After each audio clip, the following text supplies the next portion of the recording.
ಕಲ್ಯಾಣ ಮಂಟಪಕ್ಕೆ ನುಗ್ಗಿ ಕೀಟಲೆ ಮಾಡಿದ ಕೋತಿ ವರನ ಪಕ್ಕ ಕುಳಿತು ಕಾಟ ಕೊಟ್ಟಿದ್ದಲ್ಲದೆ ಮದುವೆಗೆ ಆಗಮಿಸಿದ್ದ 8 ಜನರನ್ನ ಕಚ್ಚಿ ಗಾಯಗೊಳಿಸಿದ ಘಟನೆ ಚನ್ನರಾಯಪಟ್ಟಣ ತಾಲೂಕಿನ ಹಿರಿಸಾವೆಯಲ್ಲಿ ನಿನ್ನೆ ನಡೆದಿದೆ.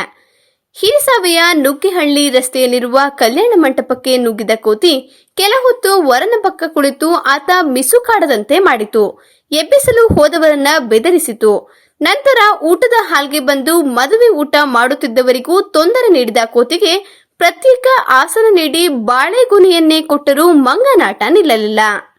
ಮದುವೆಗೆ ಬಂದ ಅತಿಥಿಗಳಾದ ಗಿರಿಗೌಡ, ಗಿರಿಜಮ್ಮ, ತಿಮ್ಮೇಗೌಡ, ಸುಶೀಲಮ್ಮ, ಲೀಲಾವತಿ, ನಿಂಗೇಗೌಡ, ಗೌರಮ್ಮ ಎಂಬುವವರನ್ನ ಕಚ್ಚಿ ಗಾಯಗೊಳಿಸಿತು. ಅವರ ಚೀರಾಟದಿಂದ ಮದುವೆ ಮನೆಯಲ್ಲಿ ಆತಂಕದ ವಾತಾವರಣ ನಿರ್ಮಾಣವಾಯಿತು. ಗಾಯಾಳುಗಳಿಗೆ ಹಿರಿಸಾವೆ ಸಮುದಾಯ ಆರೋಗ್ಯ ಕೇಂದ್ರದಲ್ಲಿ ಚಿಕಿತ್ಸೆ ನೀಡಲಾಯಿತು. ಬಹಳಷ್ಟು ಕಾಟ ಕೊಟ್ಟ ಮಂಗ ನಂತರ ಕಲ್ಯಾಣ ಮಂಟಪದಿಂದ ತೆರಳಿತು. ಹಿರಿಸಾವೆ ಸುತ್ತಮುತ್ತಲ ಗ್ರಾಮದಲ್ಲಿ ಸಂಚರಿಸುತ್ತಿರುವ ತಂಟೆಕೋರ ಕೋತಿಯನ್ನ ಹಿಡಿದು ಸ್ಥಳಾಂತರ ಮಾಡುವಂತೆ ಸ್ಥಳೀಯರು ಆಗ್ರಹಿಸಿದ್ದಾರೆ. ಸ್ಥಳೀಯ ಹಾಗೂ ನಿಖರ ಸುದ್ದಿಗಾಗಿ ಸಬ್ಸ್ಕ್ರೈಬ್ ಆಗಿ ಬೇಮಾ ವಿಜಯ ಡಿಜಿಟಲ್ ಯೂಟ್ಯೂಬ್ ಚಾನೆಲ್ ಹಾಗೂ ಪಕ್ಕದಲ್ಲಿ ಕಾಣುವ ಬೆಲ್ ಐಕಾನ್ ಕ್ಲಿಕ್ ಮಾಡಿ ಕ್ಷಣ ಕ್ಷಣದ ಅಪ್ಡೇಟ್ಗಳನ್ನು ಪಡೆದುಕೊಳ್ಳಿ.